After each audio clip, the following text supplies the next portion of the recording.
प्रगतीचा, पराक्रमाचे बीज पेरत सुगंध माझ्या मातीचा, पराक्रमाचे बीज पेरत सुगंध माझ्या मातीचा।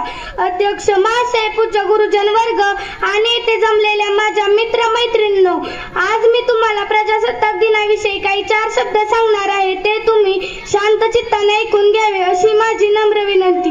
मित्रांनो, स्वातंत्र्याचा सूर्योदय जरी 15 ऑगस्ट 1947 रोजी झाला असला तरी त्याला आकार देणारा दिवस म्हणजे 26 जानेवारी 1950। डॉक्टर बाबासाहेब आंबेडकरांच्या हातून मूर्त स्वरूपात आलेली राज्यघटना 26 जानेवारी 1950 रोजी लागू झाली व आपल्या देशाला लोकशाही प्रजासत्ताक देश मानला। मित्रांनो, आपण सर्वजण येथे हसतमुखाने प्रसन्न मनाने बसलेले आहोत। आजचा हा सुवर्णमय दिन पाहण्याचे भाग्य आपणास लाभत आहे। स्वातंत्र्याची कथा फार मोठी आहे, स्वातंत्र्याची कथा फार मोठी है। जाने कितने मर मिटे तब हमें आजादी मिली है, जाने कितने मर मिटे तब हमें आजादी मिली है। गणतंत्र दिवस की लालिमा आज सब पर छाए, गणतंत्र दिवस की लालिमा आज सब पर छाए। वीरांचे बलिदान, महापुरुषांनी, क्रांतिकारकांनी आपले जीवन देशासाठी वेचले, बलिदान दिले। आपण आपल्या देशासाठी काय करत आहोत? आपण आपल्या देशासाठी काय करत आहोत? केवळ सोशल मीडियावर प्रजासत्ताक दिनाच्या शुभेच्छा देणे म्हणजे देशप्रेम नव्हे।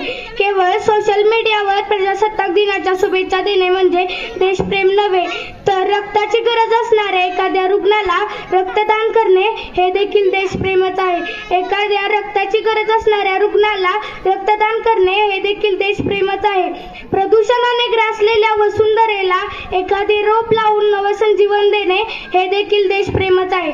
प्रदूषणाने ग्रासलेल्या वसुंधरेला एखादे रोप लावून नवसंजीवन देणे हे देखील देशप्रेमच आहे। आपल्या घरातील, परिसरातील कचरा इकडे तिकडे न टाकता देशाच्या स्वच्छतेकडे योगदान देणे हे देखील देशप्रेमच आहे। मित्रांनो, काही देशविघातक शक्ती, समाजविघातक व्यक्ती तरुणाईंना हाताशी धरून दाखवलेली वेगवेगळी अभिषेक, व्यसनाधीन, जातीय, धार्मिक तेढ निर्माण करत आहे। आपल्या देशाचे भविष्य अंधकारमय करण्याचा प्रयत्न करत आहे।